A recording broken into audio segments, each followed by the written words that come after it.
So in this video, we'll see how we can find inflection points. First I'll give you the steps to do it, and then we'll work through an example. And in a different video, we'll work through a different example. But then in a separate video related to this, we'll go through the reasons why we use these steps. And hopefully by knowing the steps to do them, and maybe having done some problems as well, it'll make a lot more sense when we actually see why it works. It'll help if you pause the video and go through each step as we do it so that we know what's going on. Okay, so here are the steps to find the inflection points. So first thing is, you have a function, we first find the second derivative, and we set that derivative to 0, and we solve that equation for x and find what the x value or values are. Then we calculate the second derivative for different x values on either side of the ones that we got from step 2. It'll make more sense when we actually do it. And then step 4 is we find where or whether really the second derivative goes from negative values to positive values, or vice versa, or positive to negative. Then we plug in the values from step 2, where we set the second derivative equal to 0. We plug those x values back into the original function. Those actually will give us the y values for the inflection point. And finally, if we need to, we'll repeat all these steps again if we got more than one x value in step 2, which was where we substituted, where we solved the equation by setting second derivative equal to 0. Let's see how this actually works using a particular example. So for this example, we have this function here, and let's find the second derivative. So here we've derived the first term, and then let's do the second,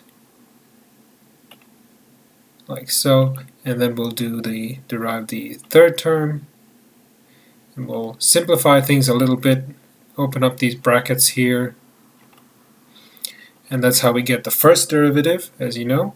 I'll let you try and pause the video and work out the second derivative now. And here it is. So that's our second derivative. So that was our first step. We found the second derivative. Next, we'll set that equal to 0, and we'll solve the resulting equation. So here we have our second derivative. Set that second derivative equal to 0, which is basically this. We'll move the 4 to the other side by subtracting 4 from both sides. Then we'll divide by 30 on both sides, and then we'll divide the top and the bottom by 2 to get this.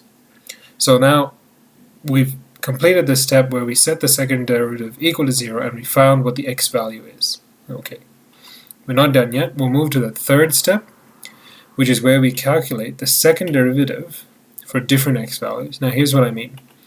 We found that if we set the second derivative equal to 0 and we solve that equation, we get this particular x value. What we now need to do is use some random values on either side of that x value. So this is what we've done here. Okay? These are random values. I just randomly picked them. You can pick anything you want, really.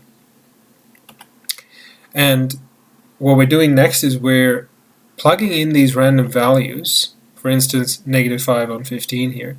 We're plugging that into the second derivative, and we're solving that. So we're basically plugging in negative 5 over 15 to x, like so, which I'll tell you just simplifies to negative 6 in this particular case. And then we repeat that for all the different values, and this is what we get. Okay, we get all the different values for second derivative. Okay. Moving on to step 4, we find whether the second derivative goes from negative to positive or positive to negative. Okay. So let's have a look here. These were the values that we calculated for the second derivative, and we're trying to see whether it goes from negative to positive on either side of the x value that we got in step 2, which is negative 2 on 15.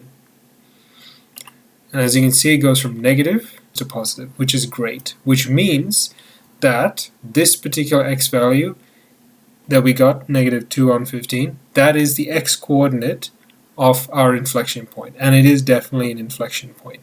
And then next we need to find the y value. So we'll plug in the x value that we got into step 2.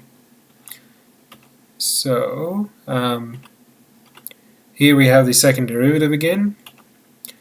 Remember we set that equal to 0 and that we got the x value there, and we found out already that in the previous step that this is the x coordinate of an inflection point, which is great. Now we have our original function. We just have to plug this x into the original function.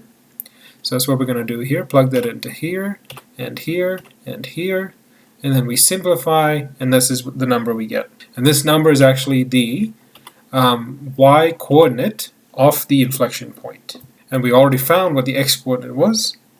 So therefore this right here is our inflection point for that function. And that's basically it. Step 6 we don't really need to do in this case. We'll look at it in a different example. But if we were to get a different x value previously, if we got more than one x value, we'd have to repeat this process again and again just for all of these x values. But that's it for this particular function, and this is our inflection point.